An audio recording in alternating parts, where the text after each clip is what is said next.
নলবাৰীৰ যিটো জঘন্য ঘটনা সংঘটিত হৈছে সেইটো ঘটনাত জড়িত মিয়া নাছিল। সেই ঘটনাটা সংঘটিত কৰিছিল এজন গৰিয়া।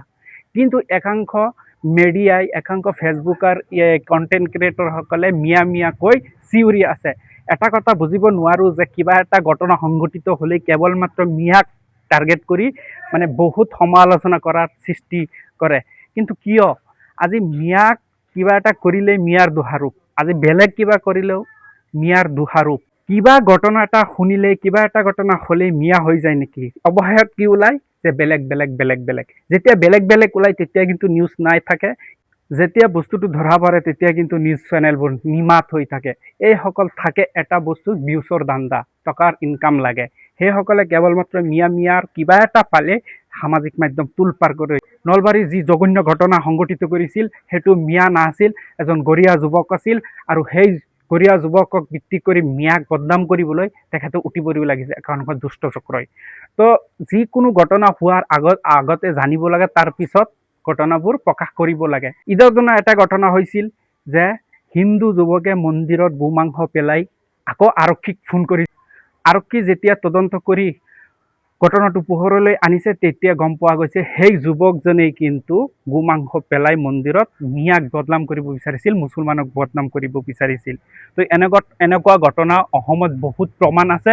তো যিকোনো ঘটনা হোৱাৰ আগত মিয়া নাই, অসমীয়া নাই, বড়ো, গাৰো কিবা কি আছে আগতে জনা উচিত।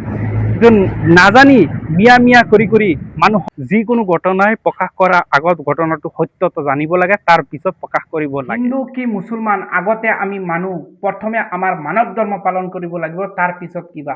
এজন দুৰ্ভগীয়া মাতৃয়ে নিজৰ সন্তানৰ বাবে মানুহৰ তাত দোৱা মাগিছে। সম্পূৰ্ণ ভিডিঅ'টো চাওক। এজনী দুৰ্ভগীয়া মাতৃয়ে অসহায় হৈ মুছলমান মানুহৰ তাত সহায় বিচাৰিছে। সকলোৱে কিন্তু সহায় কৰিছে। সকল মানুহে সদায় হিন্দু মুছলিম কৰি মাজত এটা কাজিয়া কৰিবৰ সৃষ্টি লগায়। সেইসকলে এই ভিডিঅ'টো চাওক এই ভিডিঅ'টো। এজনী মহিলা মুছলমান মানুহে যেতিয়া ঈদৰ নামাজ পঢ়িছিল তেতিয়া আহি তেখেতে দেখা পাইছে ৰাস্তাৰ কাষত এজনী দুৰ্ভগীয়া মাতৃয়ে আজি তেখেতে নিজৰ শিশুৰ বাবে এনেভাৱে সহায়ৰ হাত আগবঢ়াইছে। আজিও যে হিন্দু মুছলিমৰ মাজত যিটো ভাতৃত্ববোধ মৰম আছে সেইটো কিন্তু আজিও স্পষ্ট হৈছে। বহুতেই কৈ থাকে হিন্দু মুছলিম কৰি একাংশ মানুহে হাই কাজিয়া লগাই এটা সাম্প্ৰদায়িক ঘটনা সৃষ্টি কৰে। কিন্তু আজি আমি দেখা পাইছো সামাজিক মাধ্যমত এটা ভিডিঅ' বহুত বেছি ভাইৰেল হৈছে এই ভিডিঅ'টো।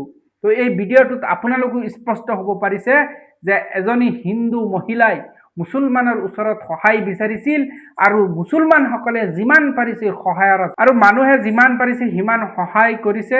আৰু এনেকুৱাভাৱে যদি আমি সদায় এটা অসহায় মানুহৰ লগত যদি আমি সদায় জড়িত থাকোঁ তেনেহ'লে আজি চাওক মানুহ বহুত ডাঙৰ বিপদত পৰি যায়, বহুত বেমাৰ আজাৰত ভুগি একাংশ মানুহে, কিন্তু বহু মানুহে চাই এনেই সময়বোৰ নষ্ট কৰে।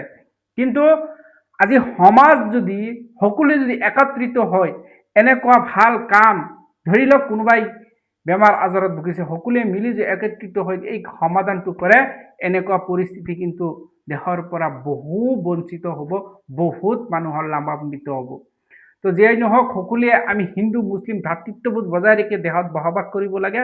কিছুমান মানুহ আছে দুষ্কৃতিকাৰী যে সদায় হিন্দু মুছলিম নাম লৈ সাম্প্ৰদায়িক সৃষ্টি কৰে। তো এইসকল মানুহক সমাজে কিন্তু চিনিব লাগে আৰু এনেকুৱা ঘটনাৰ পৰাও মানুহ আঁতৰি থাকিব লাগে যে ভাল বস্তু ভাল ক'ব লাগে, বেয়া বস্তু বেয়া ক'ব লাগে।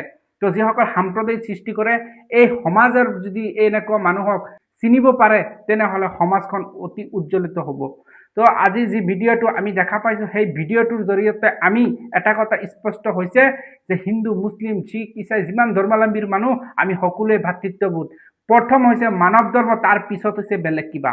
তো আমি সকলোৱে প্ৰথমে মানৱতা দেখিব লাগিব আৰু মানৱতা চালেহে আমাৰ ধৰ্মৰ প্ৰতি আমাৰ যি বিশ্বাস সেইটো আমাৰ জাগিব।